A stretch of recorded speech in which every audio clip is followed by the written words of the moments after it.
professora de Geografia, e aqui no Explicador Virtual a gente vai dar continuidade ao conteúdo do 9º ano.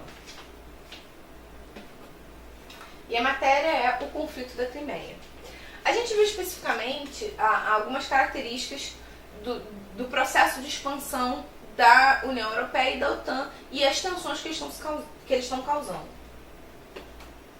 Agora a gente vai ver dois vídeos específicos que vão conversar um pouco mais sobre as origens históricas desse processo, os problemas que possam originar desse conflito, e aí a gente vai entender um pouco mais. Para começar, é sempre bom deixar claro que esse conflito tem como origem, entre outras coisas, né, mas principalmente, o processo de expansão da área de influência e de países que estão se integrando, né, à OTAN e à União Europeia, né, ao bloco da União Europeia e a esse tratado aí de defesa mútua que estão expandindo para regiões que eram áreas de influência, que foram da União Soviética e que eram áreas de influência da Rússia, e a Rússia está reagindo, obviamente, a esse processo. E a gente vai ver especificamente a questão da Crimeia, que vai envolver conflitos internos, porque no caso da Crimeia, que é uma província ligada à Ucrânia, a maior parte da população é russa, então eles não aceitam muito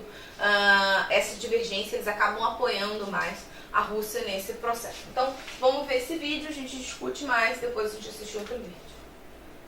Bom, nós vamos agora aqui no telão com o mapa da Ucrânia, para que a Arline Clemente possa nos explicar aqui essa formação dessa região. Aqui é uma formação histórica, né? Isso, no passado mais remoto, por volta de 1580, Suleiman o Grande da Turquia conseguiu incorporar toda essa região amarela para o Império Turco-Otomano. Então, a Ucrânia, boa parte dela, e a Crimeia especificamente, fizeram já, no passado longínquo, parte do Império Turco-Otomano. E depois, no mapa em seguida, a gente vê que teve uma invasão russa nessa região, no leste, não é isso? A partir do período de Catarina a Grande, que expandiu muito as fronteiras da Rússia, Rússia czarista, o Império czarista, toda a Europa do leste foi incorporado, então, ao Império Russo da época, incluindo a Ucrânia e a Crimeia. A gente vê aí já uma nova população, um novo assentamento, um novo movimento populacional. O primeiro deu origem aos tártaros da Crimeia e da Ucrânia, de uma maneira geral. Esse segundo é que vai dar origem ao povoamento russo da Ucrânia e da Crimeia. Agora nós falamos sobre os turcos, eles têm muita relação com o islamismo, não é isso? A região, a população tártara, que é etnicamente turca, ela é majoritariamente islâmica, de fato. E é uma minoria lá na Rússia. Algo como, na Rússia tem vários povos muçulmanos em diferentes partes, principalmente aqui nesse sul, e na Crimeia os tártaros compõem algo em torno de 15% da população, que não votou no último referendo porque é a favor de uma aproximação com a União Europeia. Pois é, esse terceiro mapa aí, nós temos Kiev, né, que é a capital, não é isso? Isso. Que já foi a capital da Rússia? A Kiev já foi, de fato, capital longínquo do Império Russo.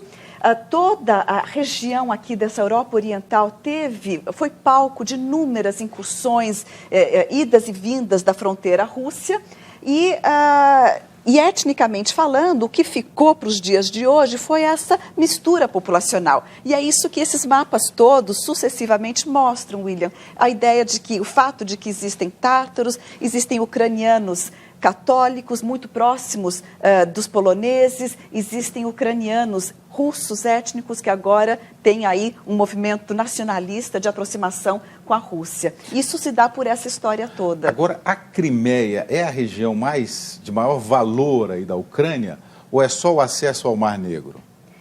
Olha, ela é um acesso ao Mar Negro. Em termos econômicos, todo o leste da Ucrânia é deficitário. Ele recebe 5 bilhões, uma injeção de 5 bilhões de dólares anuais de Kiev para sobreviver. É uma região de uma antiga indústria metalúrgica, principalmente, chamada de enferrujado, ou seja, decadente e que custa muito manter. Tem também aqui na região de Donetsk tem indústria de carvão deficitária. Então é uma região estrategicamente muito importante. A expansão da Rússia aqui para dentro significa uma expansão territorial para a Ucrânia, perda territorial, que tem uma importância grande, mas economicamente falando não é tão evidente que vai ser qualquer ganho. Pelo contrário, de uma maneira imediata, as análises estão dizendo que é capaz que a Rússia perca ao ponto do seu déficit orçamentário aumentar em 45%, porque hoje a Rússia já tem um déficit orçamentário de 11 bilhões de dólares por ano. Vai passar a 15 bilhões, porque ela vai ter que passar a injetar recursos na Crimeia. 15 bilhões, principalmente se ela continuar esse processo de expansão, que é o que todos temem hoje. E qual a possibilidade de mais invasões no leste da Ucrânia? Olha, William, a possibilidade é muito grande, porque há, em todas essas províncias do sudoeste, uma forte população russa. E o argumento que a Rússia está usando é dizer, olha, a gente precisa proteger os russos que estão na Ucrânia. É um argumento, é claro que muito relativo, muito falho, na medida em que não houve nenhum ataque aos russos. Não é? Mas o risco é muito grande porque a Rússia vem num processo justamente de tentar recuperar aquela grande Rússia, aquele sentimento imperial que a gente viu no mapa antigo, no mapa anterior, mostrando uma Rússia grande, poderosa, expansiva e tendo toda essa faixa oeste da Rússia como um tampão, né? Uma faixa tampão de proteção em relação à Europa e a possíveis invasões, enfim, coisas do tipo. Essa região é estratégica. Agora, há mais possibilidades aqui de movimentos separatistas, eu digo de províncias, não anexação à Rússia, independência. Sim. Inclusive, aqui na Moldávia, já houve uma região da Moldávia, essa fronteira aqui com a Ucrânia, já manifestando, onde a população é majoritariamente russa, manifestando vontade também de se anexar à Rússia. Mas se isso acontece aqui, quer dizer, há todo um desencadeamento em cadeia de movimentos nacionalistas, separatistas, que vão potencialmente tentar retraçar o mapa, as fronteiras da Europa Oriental, com um perigo de instabilidade muito grande. E um argumento que hoje vai contra a manutenção da paz mundial, que é estabilidade de fronteiras, soberania nacional respeitada e assim por diante. Muito bom, Arline Clemesha. Obrigado pelas explicações. Então, a gente viu aqui uma explicação histórica do processo, né, desse conflito. Isso vai explicar uma série de conflitos que a gente vê, né? A gente tem um processo de expansão. Esse, mais especificamente, fica bem claro por esse processo mesmo de um histórico de controle dessa região da Crimeia pelos russos, também um processo de busca de interesses da Ucrânia. Então, você tem aí uma questão muito delicada, né, para a gente poder discutir. E aqui a gente vai ver especificamente uma matéria, uma discussão, uma mesa de debate sobre esse tema específico, também envolvendo a Crimeia e a Ucrânia.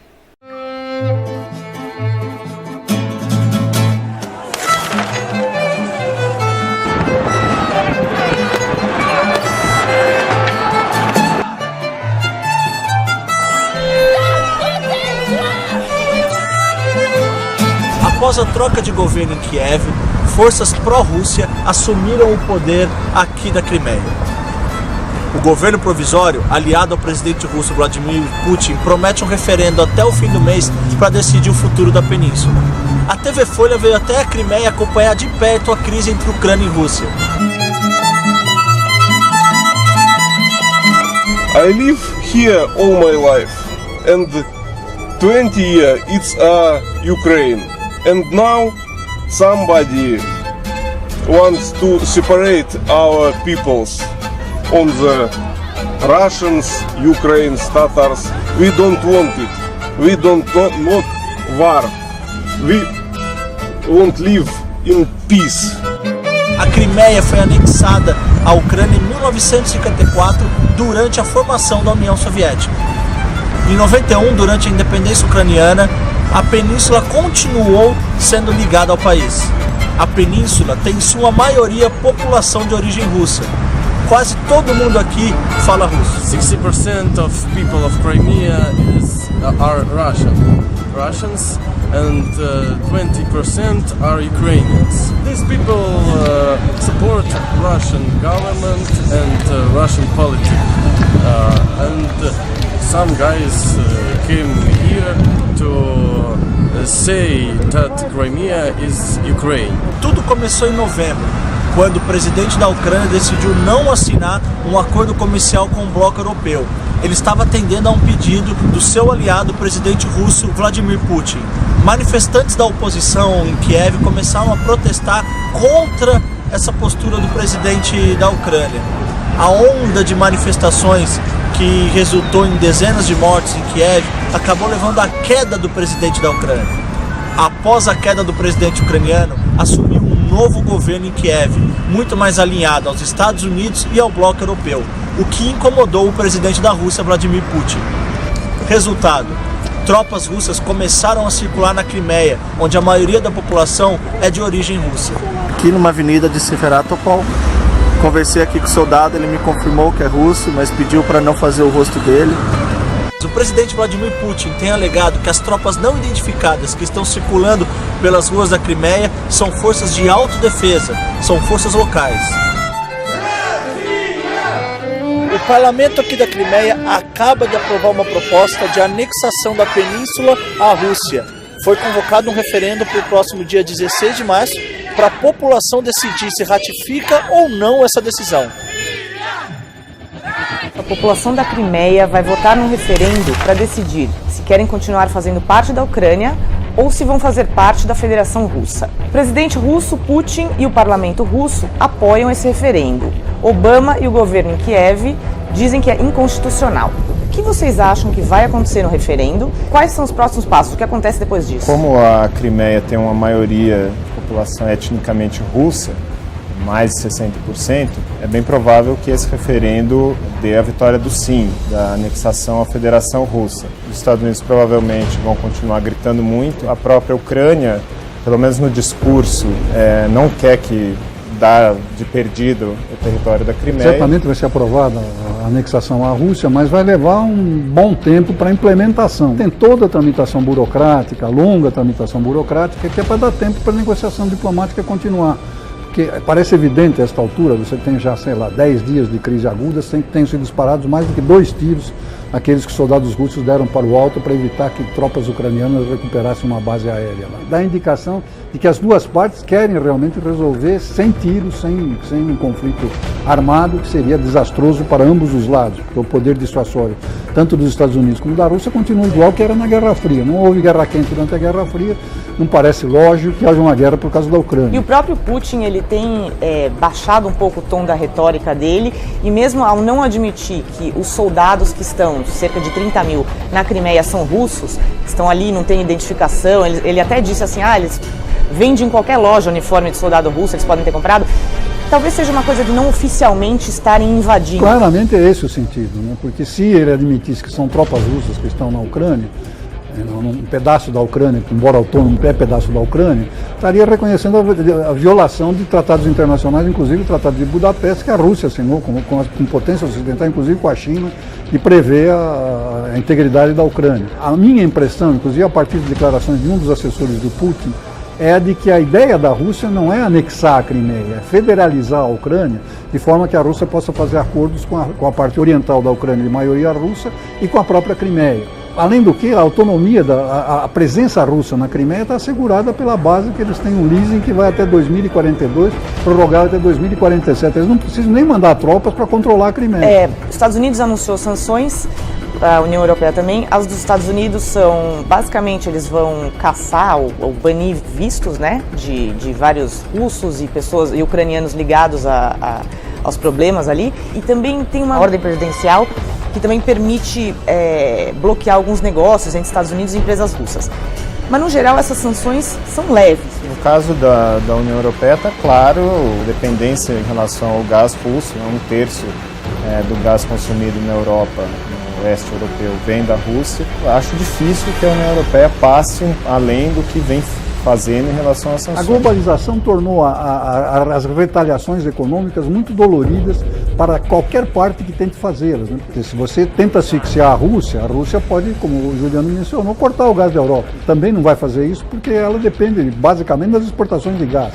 É uma montanha de dinheiro que entra, que a Rússia, que está numa situação muito delicada economicamente, não pode prescindir também, quer dizer, é do interesse das duas partes. O presidente Obama está sendo cobrado por ter feito um ultimato, no caso da Síria, né, dizendo, olha, para o Assad, se você cruzar a linha vermelha de usar armas químicas, vai ter consequências sérias, e agora também disse assim para o Putin, se vocês invadirem, haverá custos.